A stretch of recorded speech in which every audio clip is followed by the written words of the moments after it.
Good morning, friends. Let's see how quick I can make this. The point of this encouragement this morning is choose yourself. Choose yourself every time. And I was on my way home and reflecting on a time where I chose myself. Someone gave me a take it or leave it option, and I left it. So I had just started or restarted my solo practice. This is the second iteration of solo practice for me. And so things at my office were kind of slow. I had my cases were kind of stable and everything was running smoothly, but I had gotten an offer to do some contract work. And so I would go to this office and work as a contract attorney doing document review. They had a big litigation that was in the discovery phase, and they needed attorneys. So it wasn't just me. They needed attorneys to review this massive production of documents. So So it was supposed to last maybe 2 weeks. It was supposed to last 2 weeks. And I had 2 weeks. I didn't have any deadlines, any looming deadlines. I didn't have any hearings scheduled. So I had 2 weeks to go and make a little extra money. This was extra money. Thank God. God is so good. This was extra money for me. So I go, I do the project. I understood that particular project really well. Because the subject of the litigation was in an area that I was kind of familiar with. So we did that. Then right on the heels of that, or as that one was ending, another project came up. And so I think that project was supposed to last maybe another couple of weeks. So I was like, okay, it might have been lasted a little bit longer. I'm not sure. So on the heels of, I completed that project, and like right behind that was another one. But that project was kind of pushing me right up on the heels of a deposition in one of my own cases. And so I was preparing for the deposition, talking with the client, and getting my head right for this deposition. And so when the other project came up, and so I think it was the third project, and so I warred with myself. I was back and forth with myself. Do I sign up for this third project? It's going to last a little bit longer.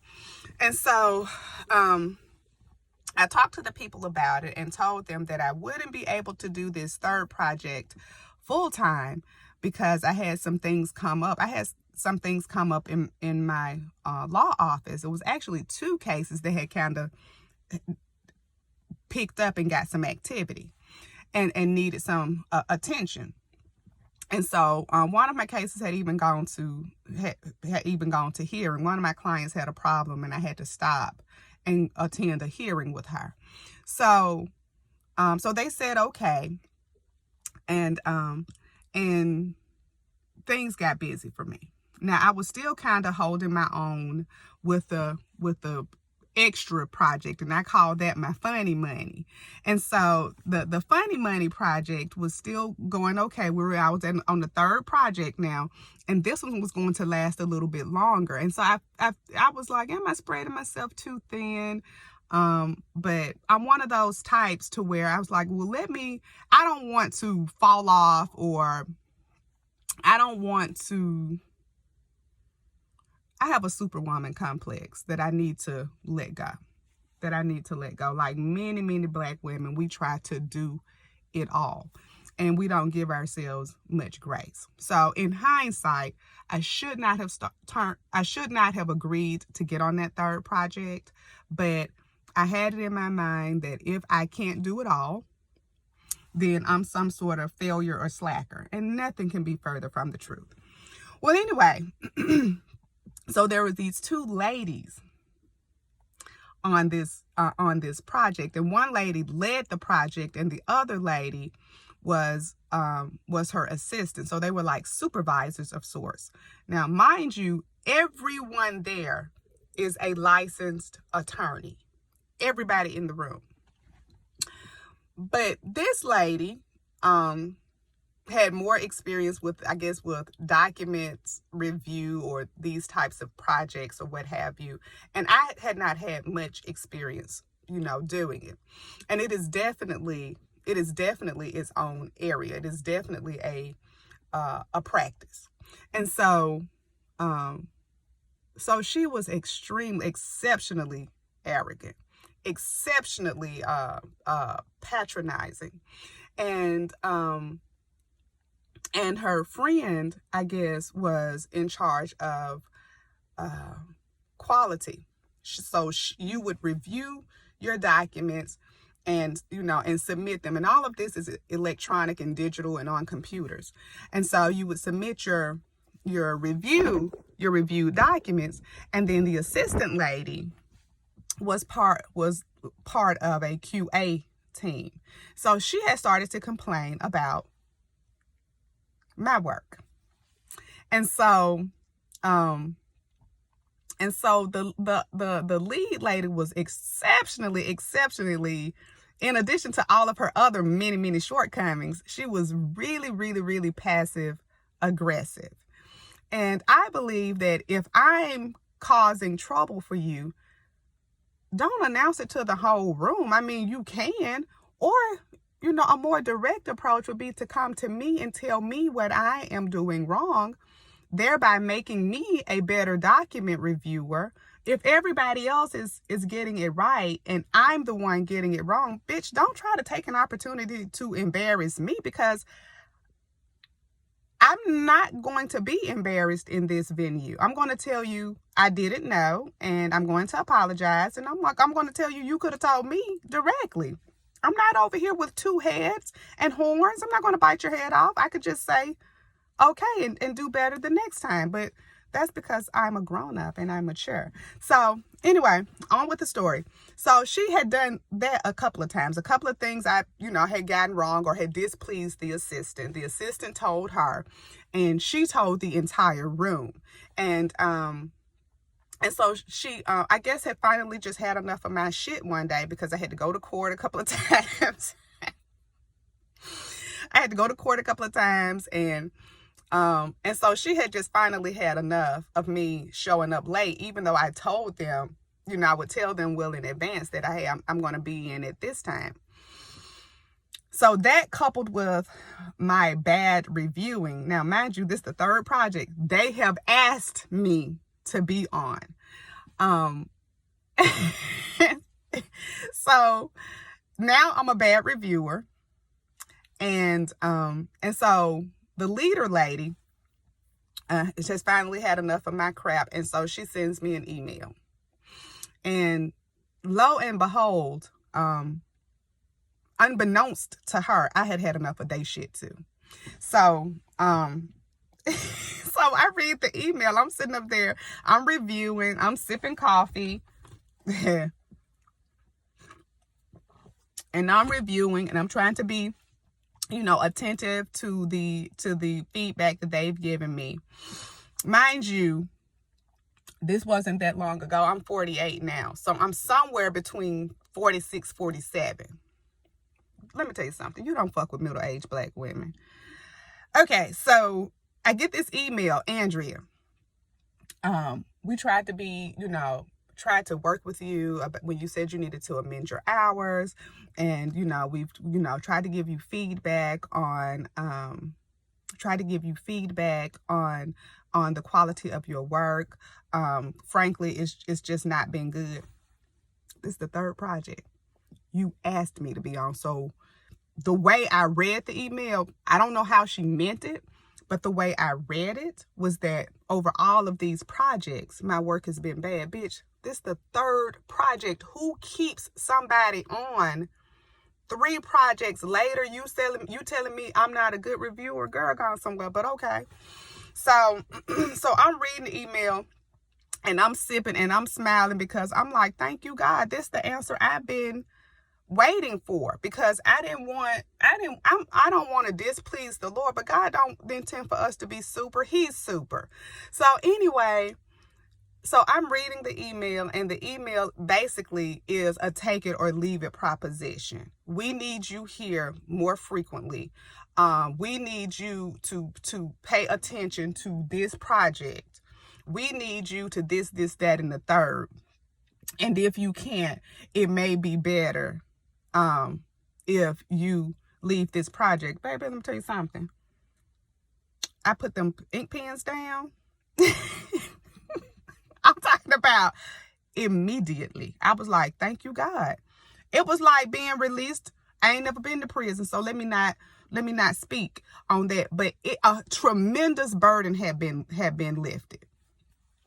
Baby, I had my tote bag. I started putting stuff in my tote bag, and I didn't make a whole big, it wasn't throwing stuff in there. I didn't do it with no attitude. I was like, decision made. I did it with a calmness. So I was calmly putting stuff in my notebook in my tote bag, and it looked like any other, just putting stuff away. And then I started composing my email to her. And I was like, Dear Julie. She was a Julie. Dear Julie.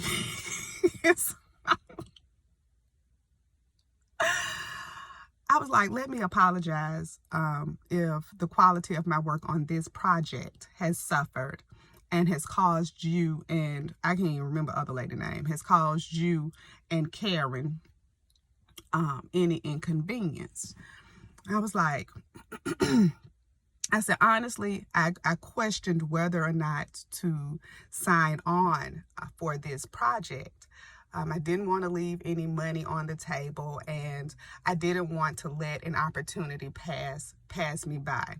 However, I do have a growing and thriving practice of my own. And I was like, it is true that a person cannot serve two masters.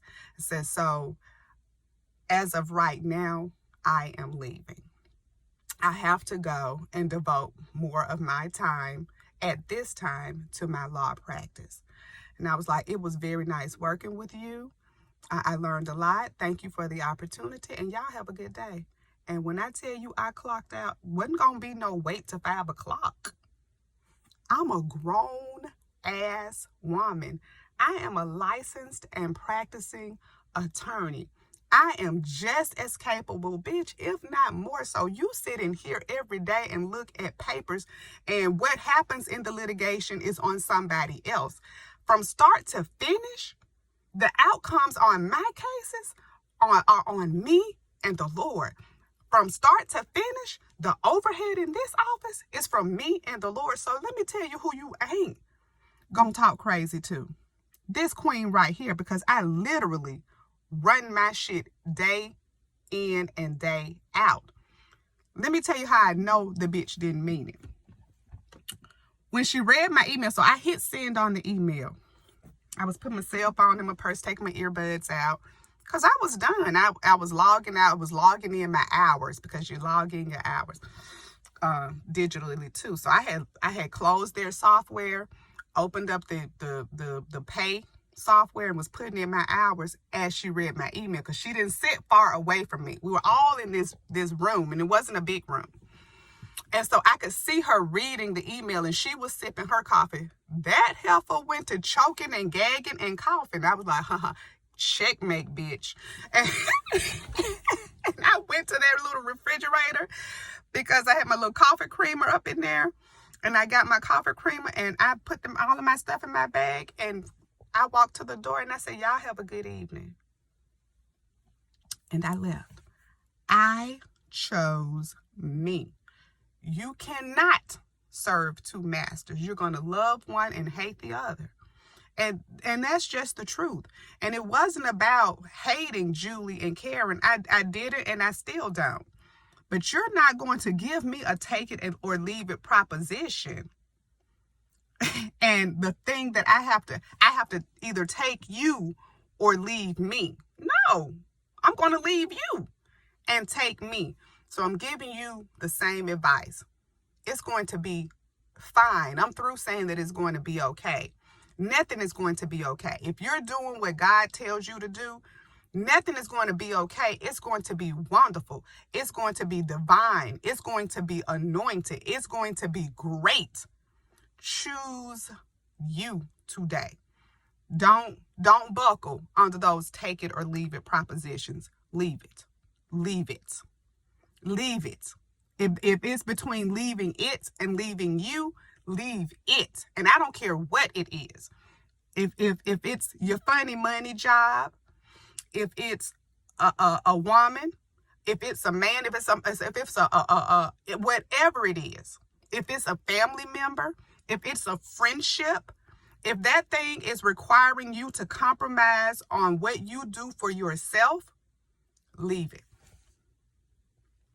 And it's not going to be okay. It's going to be well.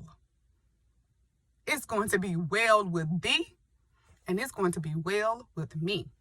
Y'all have a good day. I'll talk to you later. Bye.